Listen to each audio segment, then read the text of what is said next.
إن الحمد لله نحمده ونستعينه ونستغفره ونعوذ بالله من شرور أنفسنا ومن سيئات أعمالنا من يهده الله فلا مضل له ومن يضلله فلا هادي له وأشهد أن لا إله إلا الله وحده لا شريك له وأشهد أن محمدا عبده ورسوله يا أيها الذين آمنوا اتقوا الله حق تقاته ولا تموتن إلا وأنتم مسلمون يا أيها الناس اتقوا ربكم الذي خلقكم من نفس واحدة وخلق منها زوجها وبث منهما رجالا كثيرا ونساء واتقوا الله الذي تساءلون به والأرحام إن الله كان عليكم رقيبا يا أيها الذين آمنوا اتقوا الله وقولوا قولا سديدا يصلح لكم أعمالكم ويغفر لكم ذنوبكم ومن يطع الله ورسوله فقد فاز فوزا عظيما أما بعد فإن خير الحديث كتاب الله وخير الهدي هدي محمد صلى الله عليه وسلم وشر الأمور محدثاتها وكل محدثة بدعة وكل بدعة ضلالة وكل ضلالة في النار فقد قال الله سبحانه وتعالى في القرآن المجيد والفرقان الحميد إنما المؤمنون الذين آمنوا بالله ورسوله ثم لم يرتابوا وجاهدوا بأموالهم وأنفسهم في سبيل الله أولئك هم الصادقون وقال الله تعالى في موضع آخر إنما يستأذنك الذين لا يؤمنون بالله واليوم الآخر وارتابت قلوبهم فهم في ريبهم يترددون যাবতীয় প্রশংসা গুণগান সেই মহান প্রতিপালকের জন্য যিনার অশেষ রহমতে আজকে আমরা সুস্থ সতেজ হয়ে এই মসজিদে জমে আদা করার জন্য উপস্থিত হতে পেরেছি। আমরা সকলেই অন্তরের অন্তঃস্থল থেকে সেই প্রতিপালকের শুকরিয়া আদায় করে আলহামদুলিল্লাহ পাঠ করি। দরুদ ও সালাম অবতীর্ণ হোক সকল আম্বিয়া রাসূল আলাইহিস সালাতু ওয়াস সালামের উপর, বিশেষভাবে আমাদের প্রিয় নবী মুহাম্মদ মুস্তাফা সাল্লাল্লাহু আলাইহি ওয়াসাল্লামের উপর। আল্লাহুম্মা সাল্লি আলাইহি আল্লাহুম্মা বারিক আলাইহি। ব্রাদার ইসলাম, সম্মানিত উপস্থিতি, আজকে আমরা অন্তরের এমন এক বিধ্বংসী রোগ নিয়ে আলোচনা করব যে রোগে কোনো ব্যক্তি আক্রান্ত হলে তার আকীদা বিনষ্ট হয়ে যেতে পারে, তার আমল ধ্বংস হয়ে যেতে পারে এবং তার সাংসারিক জীবন এবং সামাজিক জীবন এবং দৈনন্দিন জীবন সমস্ত কিছু প্রভাবিত হতে পারে। সেই অসুখের নাম, সেই রোগের নাম হচ্ছে সন্দেহ, সংশয়, যাকে আরবিতে বলা হয় শাক-ও-শুবহাতের অসুখ। যে রোগে আক্রান্ত হলে মানুষ ব্যক্তিগতভাবেও দুর্বল হয়ে যায়, তার পার্সোনালিটি উইক হয়ে যায় এবং সামাজিক দিক দিয়ে দেখতে গেলেও তার ভারসাম্য কিন্তু সে নষ্ট করে। আমরা তিনটি দিক দিয়ে ইনশাআল্লাহ এই রোগটিকে নিয়ে আলোচনা করব। যেমনটা আপনাদের সামনে উল্লেখ করা হলো যে আকীদাও নষ্ট হয়ে যেতে পারে, আমলও ধ্বংস হয়ে যেতে পারে এবং এই রোগে আক্রান্ত হলে মানুষের দৈনন্দিন জীবন এবং সাংসারিক জীবন এবং যে সুসম্পর্ক সেটা নষ্ট হয়ে যেতে পারে। সর্বপ্রথমে আমরা আলোচনা করব আকীদাগত দিক দিয়ে। যদি কোনো ব্যক্তি এই সন্দেহ বা এই শাক, এই অসুখের মধ্যে আক্রান্ত এবং জর্জরিত হয়, তাহলে আকীদার দিক দিয়ে তার জীবনে কি ক্ষতি নেমে আসতে পারে, বরং এক পর্যায়ে ঈমানের দায়রা থেকে, ইসলামের গণ্ডি থেকে সে বের হয়ে যেতে পারে। এই কথাটা আপনাদের প্রথমে বুঝতে। দেখুন, আমরা মুমিন, আমরা মুসলমান, আমাদের কাছে আছে আকীদা এবং বিশ্বাস। এবং আকীদা শব্দের অর্থই হচ্ছে দৃঢ় বিশ্বাস। মানে আকীদার মধ্যে সন্দেহর কোনো প্রকারের কোনো স্থান এবং কোনো অবকাশ নেই। অন্তর যাকে দৃঢ়ভাবে বিশ্বাস করে তার নামই হচ্ছে আকীদা। কিতাব ও সুন্নাত দ্বারা, অকাট্য প্রমাণ দ্বারা যা কিছুই প্রমাণিত, আমরা সেটাকে অন্তর থেকে দৃঢ় বিশ্বাস করব, এর নামই হচ্ছে আকীদা। এর মধ্যে যদি সামান্যতম দ্বিধাবোধ থাকে, এটাকে কবুল করতে সামান্যতম যদি সন্দেহ কোনো অবকাশ থাকে তাহলে এটাকে আকীদা বলা হবে না, এটা অন্য কিছু হয়ে যাবে, সেটা হয়ে যাবে শিরক।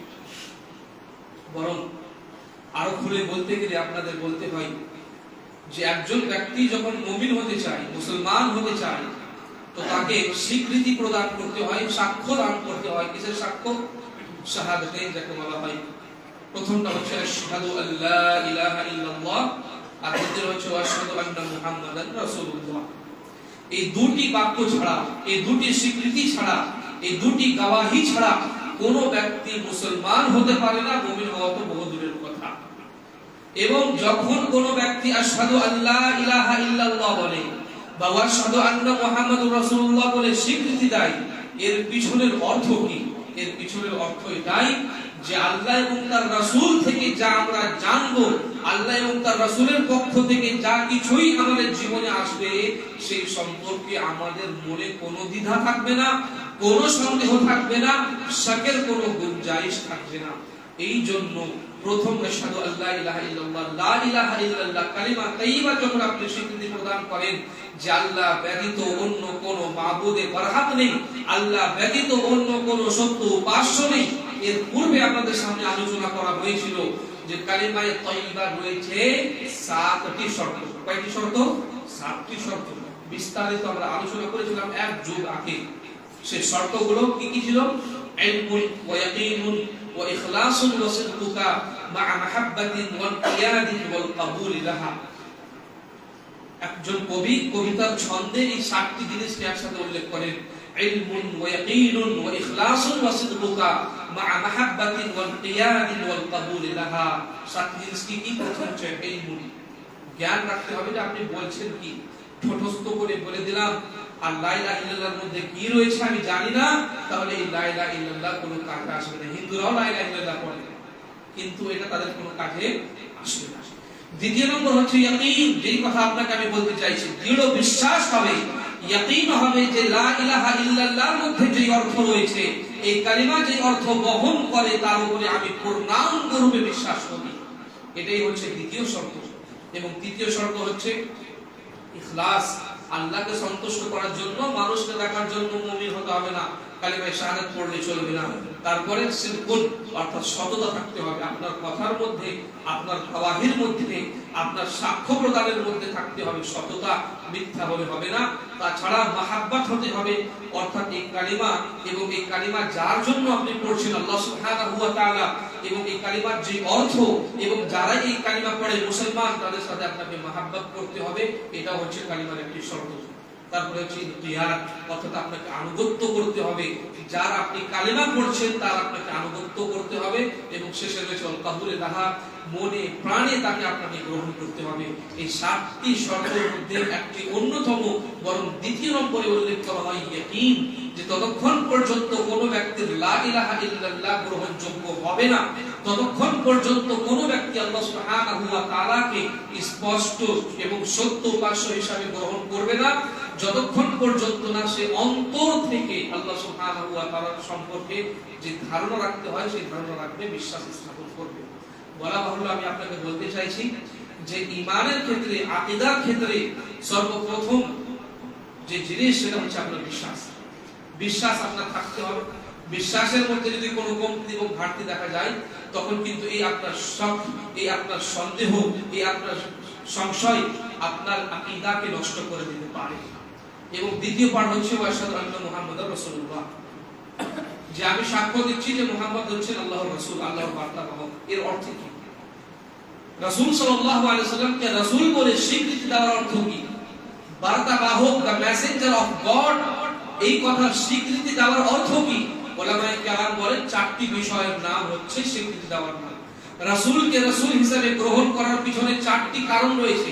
এই 4টি কারণ যদি বাস্তবায়িত না হয়, তাহলে যতই কেউ আশহাদু আন্না মুহাম্মাদার রাসূলুল্লাহ বলে সাক্ষ্য দেয়, যতই বেশি চেঁচামেচি করুক, কিন্তু তার এই চিৎকার ইসলামের মধ্যে গ্রহণযোগ্য হবে। 4টি বিষয় কি?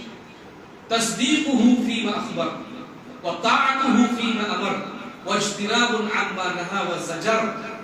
আর 4th নম্বর হচ্ছে ওয়াল্লা ইউবাদাল্লাহু ইল্লা বিমা শাআ। 4টি জিনিস। প্রথমটি কি? তাসদীকুহু ফীমা আখবার, আল্লাহ রাসূল যা কিছুই খবর দিয়েছেন, যেই সম্পর্কে এই উম্মতকে অবগত করেছেন, সেই সম্পর্কে রাসূলকে সত্যায়ন করতে হবে, রাসূলকে সত্যবাদী হিসাবে আমাদের মনে প্রাণে মানতে হবে। দ্বিতীয় নম্বর কি? তাসদীকুহু ফীমা আখবার ওয়া তাআতুহু ফীমা আমর। এবং রাসূলুল্লাহ সাল্লাল্লাহু আলাইহি সাল্লাম যা কিছুই আমাদের আদেশ করেছেন সেই বিষয়ে রাসূল সাল্লাল্লাহু আলাইহি সাল্লামের আনুগত্য করতে হবে।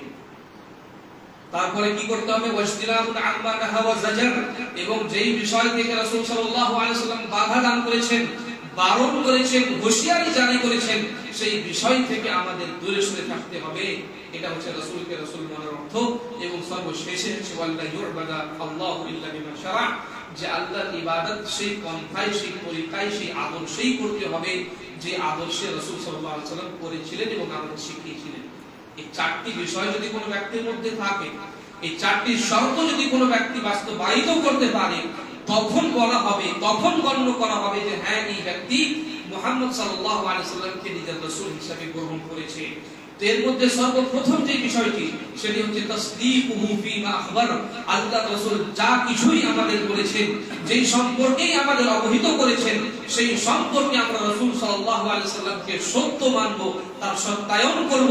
সেই সম্পর্কে আমাদের মনের মধ্যে কোনো প্রকারের কোনো সন্দেহ সংশয় থাকবে না। এর নাম হচ্ছে ওয়াশহাদু আন্না মুহাম্মাদার রাসূলুল্লাহ।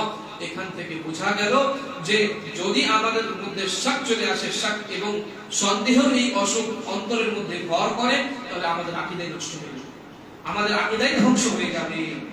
এই জন্য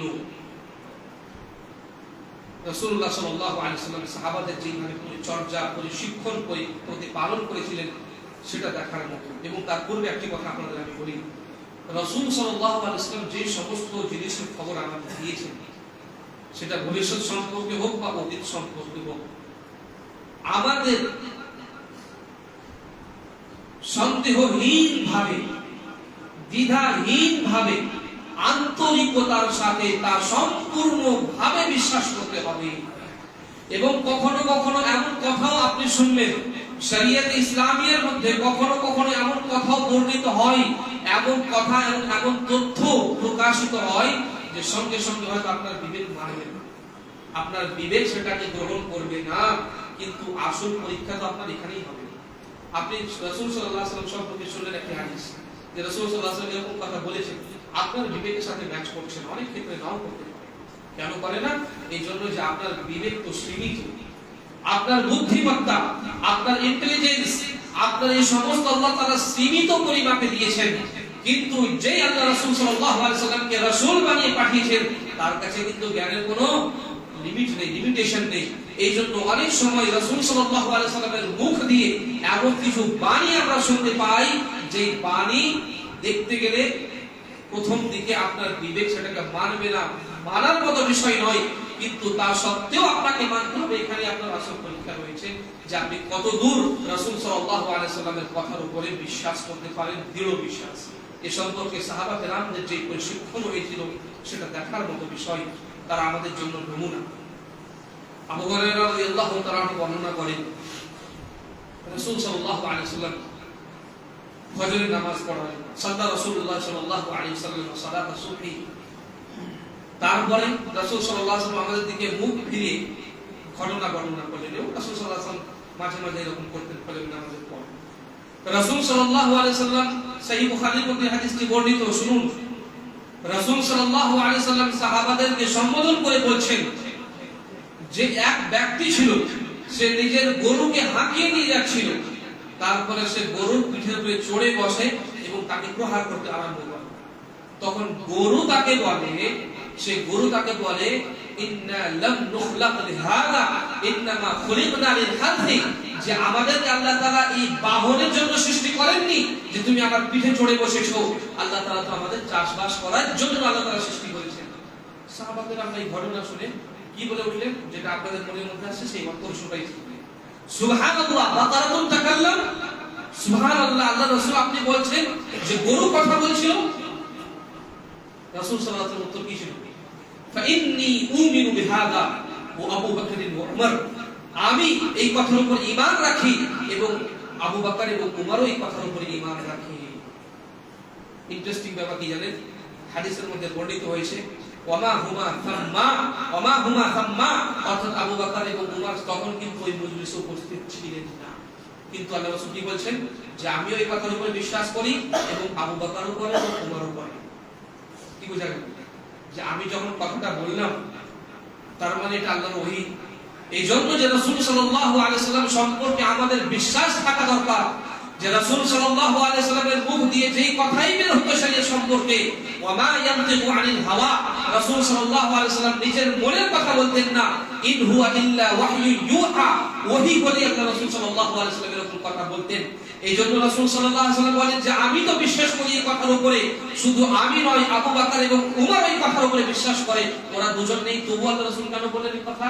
এইজন্য যে আল্লাহ রাসূল খুব ভালোভাবে আবু বকর এবং উমরকে চিনতেন, যে আমার মুখ দিয়ে যেই কথা বের হয়ে যাবে আবু বকর এবং ওমরের আসপর্দানি তার বিরোধিতা করা বা তার বিরুদ্ধে কোনো রকমের কোনো চিন্তা ভাবনা করা, এখান থেকে আমরা আবু বকর এবং ওমরের ফজিলত বুঝতে পারি। সুবহানাল্লাহ।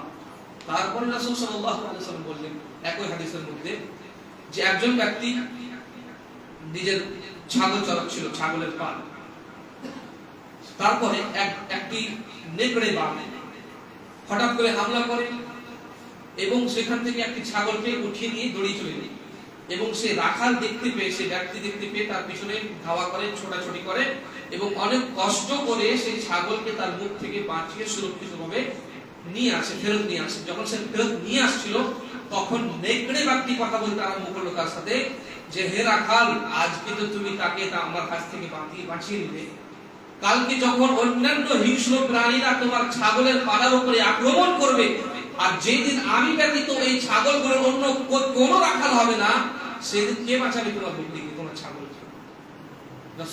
রাসূল সাল্লাল্লাহু আলাইহি ওয়াসাল্লাম এই কথা শোনার পরে সাহাবারা আবারও একই কথা বলেন, সুবহানাল্লাহ, দিবুন ইয়াতাকাল্লাম, সুবহানাল্লাহ, নেকড়ে বাঘ কথা বলছেন। তো রাসূল সাল্লাল্লাহু আলাইহি ওয়াসাল্লাম একই উত্তর দিলেন, ফাইন্নী উমিনু বিহাদা ওয়া আবু বকর ওয়া উমর, আমি এই কথার উপরে বিশ্বাস করি, আবু বকর বিশ্বাস করে এবং উমর রাদিয়াল্লাহু তাআলা বিশ্বাস করে। বুঝতে পারলেন এখান থেকে রাসূল সাল্লাল্লাহু আলাইহি ওয়াসাল্লামের উপরে কতটুকু আপনার তাসদীক রয়েছে, সন্দেহহীন ভাবে কতটুকু আপনার ঈমান রয়েছে, তার পরীক্ষা এইগুলো স্থানীয় হবে। আপনার মাথা বুঝতে পারবে না, আপনার বিবেক বুঝতে পারবে না অলৌকিক বিষয়, তবুও যদি আপনি মনে প্রাণে রাসূল সাল্লাল্লাহু আলাইহি ওয়াসাল্লামের কথাকে মেনে নেন, তার মানে হচ্ছে যে আপনার ঈমানের মধ্যে শক নেই, আপনার বিশ্বাসের মধ্যে সন্দেহ নেই। কিন্তু যদি প্রশ্ন চলে আসে, কেন যদি প্রশ্ন আপনার মনের মধ্যে চলে আসে, এটাও হতে পারে নাকি এই রকম ভাব যদি মনোভাব আপনার মধ্যে তৈরি হয়, তার মানে আপনার মধ্যে সন্দেহ কাজ করছে, সেটাকে আপনাকে ছেড়ে ফেলতে হবে। এটার নামই হচ্ছে ওয়াশহাদু আন্না মুহাম্মাদার রাসূলুল্লাহ।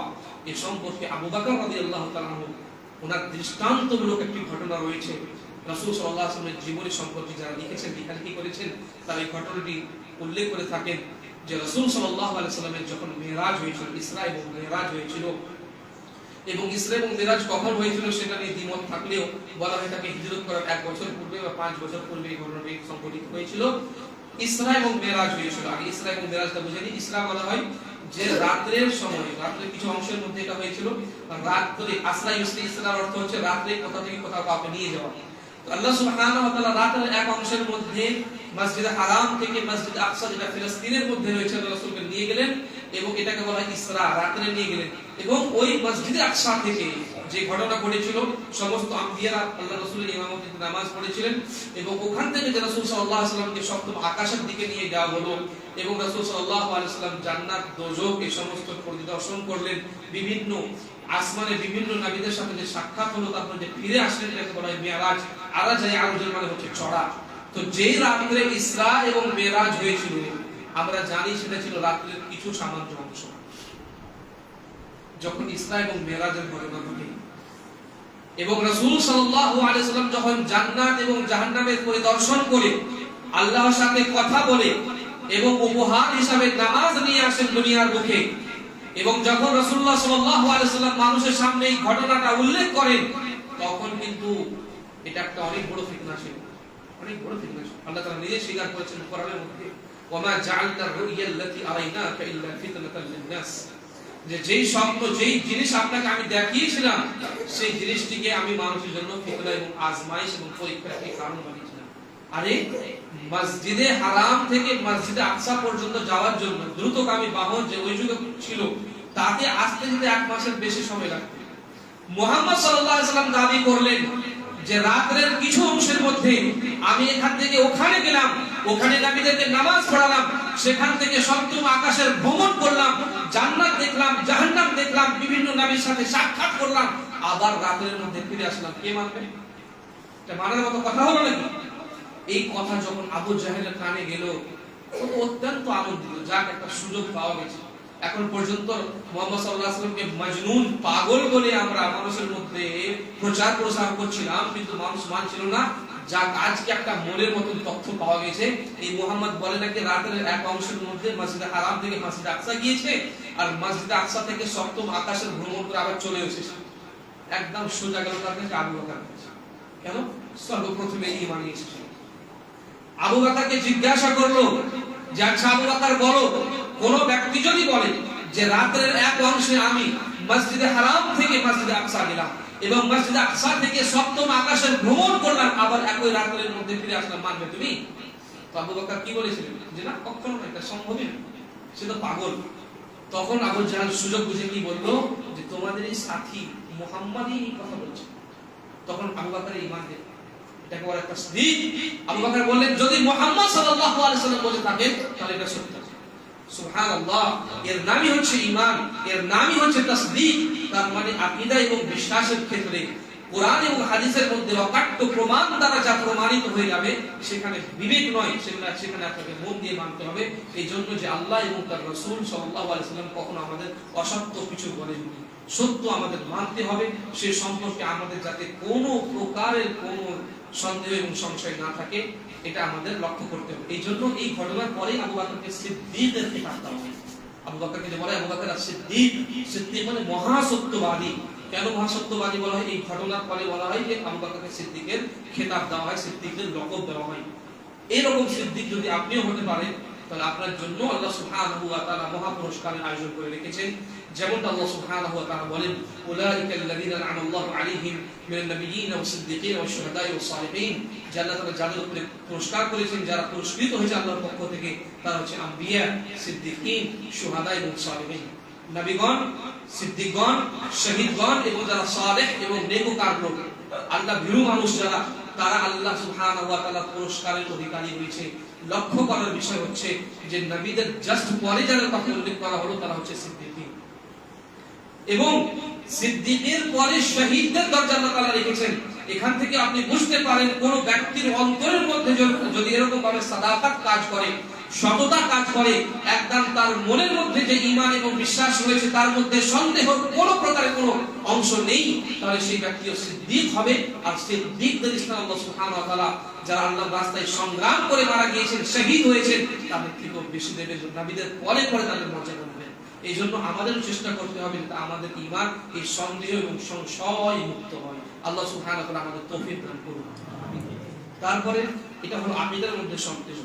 এবার হচ্ছে ইবাদতের মধ্যে সন্দেহ। ইসলাম চায় না যে আপনি সন্দেহের মধ্যে থাকুন। আপনার পার্সোনালিটি থেকে নিয়ে, আপনার ইবাদত থেকে নিয়ে, আপনার সমস্ত রকম আপনার দৈনন্দিন জীবনে যত কিছু রয়েছে, ইসলাম চায় যে আপনি ইয়াকিনের উপরে থাকুন, আপনি বিশ্বাসের উপরে থাকুন, বা কমপক্ষে যেটা বিশ্বাসের কাছাকাছি বিষয় সেটার উপরে থাকুন, আপনি সন্দেহের উপরে থাকবেন না। এই জন্য ইসলাম আমাদের আমলের ক্ষেত্রে কি নিয়ম শিখিয়েছে যে যখন আমরা যে কোনো ইবাদত করব আমাদের প্রচেষ্টা থাকবে যাতে তার মধ্যে কোনো প্রকার কোনো সন্দেহ না থাকে। তার জন্য আপনাকে আগে প্রস্তুতি গ্রহণ করতে হবে। নামাজের ক্ষেত্রে আপনি একনিষ্ঠভাবে বিনম্র চিত্তে আপনি নামাজ পড়ুন, যাতে আপনাকে এই সন্দেহ না আসে যে 3 রাকাত পড়লাম না 4 রাকাত হলো, একটা সাজদা হলো না 3টা সাজদা হলো, এটা যাতে না আসে। এই জন্য ইসলাম আমাদের শিখিয়েছে কি খুশু এবং খুজু, অর্থাৎ আপনার অন্তরের দিক দিয়ে আপনি একনিষ্ঠ ভাব নিয়ে আসবেন এবং শারীরিক দিক দিয়ে আপনি একনিষ্ঠভাবে বিনম্র চিত্তে আল্লাহর ইবাদত করবেন। এটা আমাদের ইসলাম শিখিয়েছে। কিন্তু শয়তান যেহেতু লেগেই আছে ওয়াসওয়াসা দেওয়ার জন্য, আপনি চেষ্টা করছেন কিন্তু শয়তান আপনাকে চেষ্টা করছে নামাজটাকে নষ্ট করার জন্য, সে প্রতিনিয়ত ওয়াসওয়াসা দিচ্ছে। এই জন্য শরীয়ত দেখুন কত সুন্দর আমাদের ব্যবস্থাপনা দিয়েছে।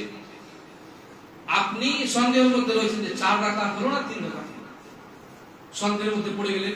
এবার ইসলাম দেখুন এই সন্দেহটাকে কেমন করে ভাঙবে। দেখুন ইসলামের এখন নিয়ম হচ্ছে যে আপনার যদি সন্দেহ হয়ে যায় যে 3 হলো না 4 হলো, তো 3 হওয়াতে সন্দেহ নেই, সন্দেহ কিসে রয়েছে? চতুর্থ রাকাত 4 হলো না 3ই হলো। তো যেটা কনফার্ম, যার মধ্যে নিশ্চয়তা রয়েছে যে 3 রাকাত হয়ে গেছে, সেটাকে আপনি আসল মনে করুন। যেটা সন্দেহ সেটাকে উড়িয়ে দেন। তার মানে কি করবেন? এখন আরেক রাকাত করবেন, আর শেষের দিকে সাজদায় সহু করে নেবেন। কথা বুঝতে পারলেন? এটাকে বলা হয় আল বিনাউ আলাল আসওয়াব বা আলাল আকরাব বা আলাল আসল বা আলাল ইয়াকিন, যে বিশ্বাসযোগ্য এবং নির্ভরযোগ্য যে বিষয় তার উপরে বিশ্বাস করে সেই ইবাদতটাকে করে ফেলা। তো 4-3 এর মধ্যে সন্দেহ হলে কোনটাকে বাদ দেবেন? আপনি 4টাকে বাদ দিয়ে দিবেন, 3টাকে আসল মনে করে আপনি চতুর্থ রাকাত সম্পূর্ণ করবেন। কমপ্লিট করার পরে আপনি যখন সাজদায় সহু করবেন, তাহলে আপনার নামাজ হয়ে গেল। তার মানে ইসলাম আপনাকে প্রথমেই গাইডলাইন্স দিয়েছে যাতে আপনার মধ্যে সন্দেহ কাজ না করে, কিন্তু সন্দেহ যদি চলেও আসে, ইসলাম আপনাকে তরিকা শিখিয়ে দিয়েছে যে সন্দেহটাকে আপনি কেমন করে কাটাবেন নামাজের মধ্যে। অনুরূপ আপনি নামাজের মধ্যে আছেন, গ্যাসের প্রবলেম আছে, বায়ু নির্গত হলো না এরকম একটা ভাব, বিশেষ করে যখন সাজদাতে যান, হাদিসের মধ্যে বর্ণিত হয়েছে শয়তান এসে আপনার ফুঁক দেয় পিছন দিকে, যাতে আপনার মধ্যে এই সন্দেহ জন্মায় যে মনে হয় যে কিছু বের হলো পেট থেকে, কোনো বায়ু নির্গত হয়ে গেল নাকি। রাসূল সাল্লাল্লাহু আলাইহি সাল্লাম ইয়াকিনের সবক কেমন করে দিয়েছেন শুনুন।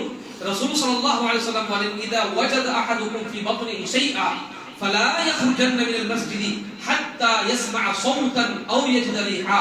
যখন তোমাদের মধ্যে কোনো ব্যক্তি নামাজের মধ্যে পেটের মধ্যে কিছু অনুভব করবে যে কিছু হচ্ছে পেটের মধ্যে, খবরদার ফালা ইয়াখরুজান্না, যারা আরবি ব্যাকরণ বুঝে ওরা জানে, নুন তাকিদ এখানে ব্যবহার করা হয়েছে, সে হরগিজ করে যেন মসজিদ থেকে বের না হয় যতক্ষণ পর্যন্ত না কোনো শব্দ শুনতে পাবে বায়ু নির্গত হওয়ার, বা কোন রকমের কোনো গন্ধ পাবে, ততক্ষণ পর্যন্ত সে নামাজ ছাড়বে না।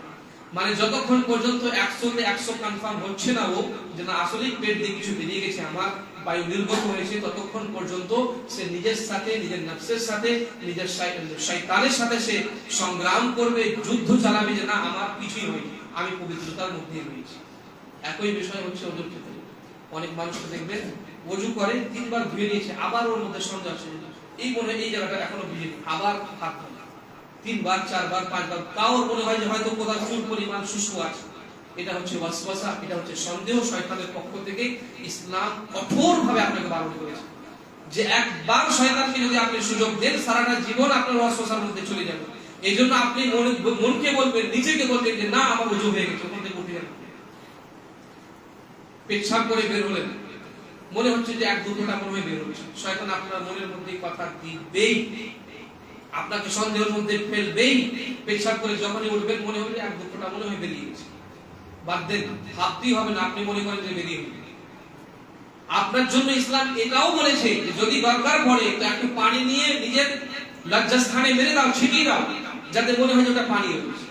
কিন্তু সন্দেহ করবেন, ওয়াসওয়াসার মধ্যে থাকবেন, ইসলাম এটাকে একেবারেই সমর্থন করে না, বরং প্রত্যেক সেই পথ অবলম্বন করে যার মাধ্যমে এই সন্দেহকে আপনি ধ্বংস করতে পারবেন, শেষ করতে পারবেন নিজের মন থেকে। তো দেখা গেল যে আকীদার ক্ষেত্রেও সন্দেহ চলবে না, এবং ইবাদত এবং আমলের ক্ষেত্রেও চলবে না। এরকম ভাবে সম্পর্কের মধ্যেও ইসলাম সন্দেহকে পছন্দ করে না। মানুষ কিছু সম্পর্ক নিয়ে আসে মায়ের পেট থেকে, কিছু সম্পর্ক সে নিজে বানায়, কিছু সম্পর্ক গড গিফটেড হয়। আপনি জন্ম নিলেই আপনার বাবা একজন হবে, মা একজন হবে, আর ওই সূত্রে ভাই হবে, বোন হবে, কাকা হবে, কাকি হবে, বিভিন্ন রকমের হচ্ছে মানে গড গিফটেড এগুলো সমস্ত সম্পর্ক। আর মানুষের জীবনের সম্পর্ক কিছু এমন রয়েছে যা সে নিজে গড়ে, আর এই নিজে গড়া সম্পর্কের মধ্যে সব থেকে মধুর সম্পর্ক, সব থেকে সুন্দর সম্পর্ক হচ্ছে স্বামী এবং স্ত্রীর সম্পর্ক। যে সম্পর্ক প্রকৃতপক্ষে জান্নাতের সম্পর্ক, সর্বপ্রথম সম্পর্ক এটাই ছিল স্বামী এবং স্ত্রীর সম্পর্ক, আদম এবং হাওয়া আলাইহিস সালামের মধ্যে সম্পর্ক। কিন্তু ইসলাম আমাদের এখানে শিক্ষা দিয়েছে যে তোমরা সুন্দরভাবে জীবন যাপন করো, এবং এক অপরের যে সমস্ত অধিকার রয়েছে সে সমস্ত সম্পর্ক আমাদের বাতলে দিয়েছে, এবং আমরা এর উপরে দীর্ঘ আলোচনা করেছিলাম। কিন্তু এই যে এত সুন্দর সম্পর্ক, এত মধুর সম্পর্ক, এত মিষ্টি সম্পর্ক, এর মধ্যে যদি সন্দেহ এবং সংশয় চলে আসে, এই মধুর সন্দেহ আযাবের থেকে ভয়ঙ্কর আযাবে পরিণত হবে যদি এই সম্পর্কের মধ্যে সন্দেহ এবং সংশয় থাকে। এই জন্য ইসলাম কি বলেছে আমাদের দেখুন, যাতে সন্দেহ কাজ না করে স্বামী স্ত্রীর সম্পর্কের মধ্যে। মেয়ে পক্ষকে আল্লাহ তাআলা বলে দিয়েছেন মেয়ের অভিভাবকদেরকে, ইযা আতাকুম মান তারদাউনা দীনাহু ওয়া খুলুকাহু ফাযাওবিজুহু ওয়া ইল্লা তাফআলুহু তাকুন ফিতনাতুন ফিল আরদি ওয়া ফাসাদুন কাবীর। যে যখন তোমাদের কাছে কোনো এমন পাত্র বিয়ের পেগাম নিয়ে, বিয়ের প্রস্তাব নিয়ে আসবে, যেই পাত্রের দিন সম্পর্কে তোমরা সন্তুষ্ট, যেই পাত্রের আখলাক চরিত্র নিয়ে তোমরা সন্তুষ্ট, তাহলে নিশ্চয় নিজের অধীনস্থ সেই মহিলার বিয়ে তার সাথে করিয়ে দাও। যদি এরকম না করো তাহলে দুনিয়ার মধ্যে ফিতনা এবং ফাসাদ ছড়িয়ে পড়বে। তো আমাদের দেখতে কি বলেছে ছেলের মধ্যে? দিন এবং তার আখলাক। তো যার আখলাক ভালো হবে, তার ক্যারেক্টার ভালো হবে, তার চরিত্র ভালো হবে, সেই রকম সন্দেহজনক কাজ করতে পারবে না ইনশাআল্লাহ। অন্যদিকে দেখুন পাত্রপক্ষ কি বলা হয়েছে? তুনকাহুল মারআতু লিআরবাঈন লিমালিহা ওয়া লিহাসাবিহা ওয়া লিদীনিহা ওয়া লিজামালিহা ফাযফার বিদাতিদ দীন তারিবাত ইয়াদাক। যে একজন মহিলাকে চারটি কারণে বিয়ে করা হয়, তার ধন দৌলত দেখে, তার সৌন্দর্য দেখে, তার বংশ গরিমা দেখে এবং তার দ্বীনদারিতা দেখে। তোমরা দ্বীনদারিতাকে প্রাধান্য দিলে কামিয়াব হবে।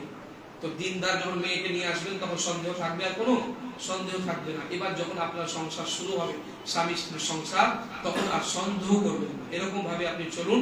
যদি স্বামী ঠিক দ্বীনদার হয়, স্ত্রী দ্বীনদার হয়, তো সন্দেহ কোনো অবকাশই থাকবে না। এবং সন্দেহ করতে ইসলাম আপনাকে বারণও করে যে আপনাকে সন্দেহ করতে হবে না। তবে বলা বাহুল্য, প্রত্যেকটা বিষয় ইসলাম আমাদের শিখিয়েছে সন্দেহবিহীন জীবন করতে। এই জন্য যে সন্দেহ যখন আপনার অন্তরকে গ্রাস করবে, তখন আপনার আকীদাকেও নষ্ট করতে পারে, আপনার ইবাদতকেও ধ্বংস করতে পারে এবং আপনার সাংসারিক জীবন এবং সামাজিক জীবনকেও নষ্ট করতে পারে। বারাকাল্লাহু লানা ওয়া লাকুম ফিল কুরআনিল আযীম ওয়া নাফা'নি ওয়া ইয়্যাকুম বিল আয়াতি ওয়াদ যিকরিল হাকীম। ইন্নাহু তাআলা জাওয়াদুন কারীমুন মালিকুন রাউফুর রাহিম।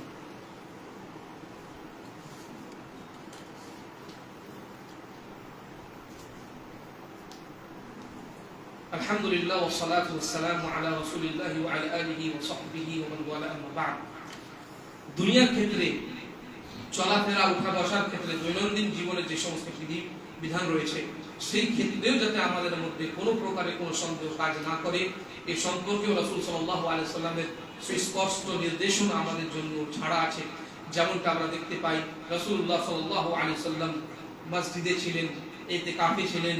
সাফিয়া রাদিয়াল্লাহু তাআলা আনহা পরিদর্শনের জন্য আসলেন, দেখা করার সাক্ষাৎ করার জন্য আসলেন। রাসূল সাল্লাল্লাহু আলাইহি ওয়াসাল্লাম তাকে ছেড়ে দেওয়ার জন্য মসজিদের পর্যন্ত গেলেন, মসজিদের দরজা পর্যন্ত গেলেন। এমন অবস্থায় দুইজন সাহাবী সেখান দিয়ে যাচ্ছিলেন রাতের অন্ধকার সময়। ওরা রাসূল সাল্লাল্লাহু আলাইহি ওয়াসাল্লামকে দেখে থমকে গেল, তারপরে আবার তাড়াতাড়ি ওখান দিয়ে চলে গেল। রাসূল সাল্লাল্লাহু আলাইহি ওয়াসাল্লাম তাদের ডাক দিয়ে বললেন, ইন্নাহা সাফিয়া, যে তোমরা থামো, এই মহিলা কি অন্য কেউ মহিলা নয়, আমারই স্ত্রী সাফিয়া রাদিয়াল্লাহু তাআলা আনহা। সাহাবা কেরাম হতভম্ব হলেন, জানলেন রাসূল আপনার সম্পর্কে আমরা কি কুধারণা করতে পারি? ছি ছি, আমরা তো এরকম কখনো কুধারণা করতে পারি না।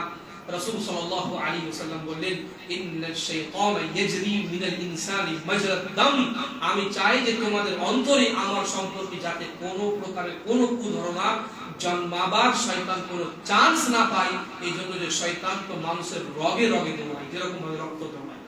তো দেখুন রাসূল সাল্লাল্লাহু আলাইহি ওয়াসাল্লাম সন্দেহ যাতে না হয় কারো মনের মধ্যে কারো সম্পর্কে, এই জন্য রাসূল সাল্লাল্লাহু আলাইহি ওয়াসাল্লাম আমাদের এরকম ভাবে শিক্ষা দান করেছেন। বরং আল আদাবুল মুফরাদ ইমাম বুখারীর একটি গ্রন্থ, ওর মধ্যে উনি বিভিন্ন আসার সাহাবাদের কওল উল্লেখ করেছেন এই সম্পর্কে, যে মালিক এবং মুনিব এবং গোলাম দাস যে থাকবে তাদের সম্পর্ক যাতে সুন্দর ক্লিন থাকে। এই জন্য যারা মুনিব, যারা কর্তা বা যারা মালিক, তাদেরকে আদেশ করা হয়েছে যে তোমরা তোমাদের অধীনস্থ যারা, তাদের উপরে কোনো প্রকারে কোনো সন্দেহ করবে না। বরং এই কথা উল্লেখ করা হয়েছে যে যদি তুমি তোমার কোনো গোলামকে, কোনো দাসকে, কোনো চাকরকে তুমি মাংস রান্না করতে দাও, তো যাতে তোমার মনের মধ্যে এই সন্দেহ কাজ না করে যে হয়তো সে মাংসগুলো খেয়ে নিয়েছে। এই জন্য যত টুকরো তুমি মাংস দিবে দরকার পড়লে গুনে দাও, গণনা করে দাও, কিন্তু সন্দেহ করার কোনো অবকাশ নেই। বলা বাহুল্য আমি বলতে চাইছি যে দুনিয়ার জীবনের প্রত্যেকটি ক্ষেত্রে আপনি চেষ্টা করুন যাতে আপনার মনের মধ্যে সন্দেহ না থাকে। আকীদার মধ্যে যদি সন্দেহ থাকে, আকীদা সম্পর্কিত যদি কোনো সন্দেহ হয়, কুরআন ও হাদিসের মধ্যে উল্লেখিত তথ্যের মধ্যে যদি কোনো সন্দেহ হয়, তাহলে আপনি সঙ্গে সঙ্গে যারা আহলে ইলম, যারা আসলেই প্রকৃত কিতাব ও সুন্নাতের জ্ঞান রাখে, তার দিকে ফিরে যান, তাকে জিজ্ঞাসা করুন। ফাসআলু আহলাদ যিকরি ইন কুনতুম লা তা'লামুন বলে আল্লাহ সুবহানাহু ওয়া তাআলা এই কথার ঘোষণা দিয়ে দিয়েছেন যে যেই সম্পর্কে তোমরা জানো না, যারা জানে তাদেরকে জিজ্ঞাসা করো। এবং ইবাদতের ক্ষেত্রে এবং অন্যান্য মুআমালাতের ক্ষেত্রে আপনাকে শয়তানের বিরুদ্ধে, নিজের নফসের বিরুদ্ধে এবং এই ওয়াসওয়াসার বিরুদ্ধে যুদ্ধ করে আপনাকে জিততে হবে, যাতে আপনি সন্দেহবিহীন, সন্দেহ মুক্ত আপনি জীবন যাপন করতে পারেন, জীবন গড়তে পারেন।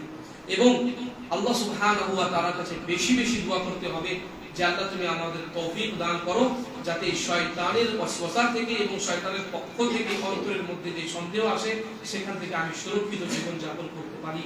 এবং এই আয়াত বলে আমি আমার বক্তব্য শেষ করব।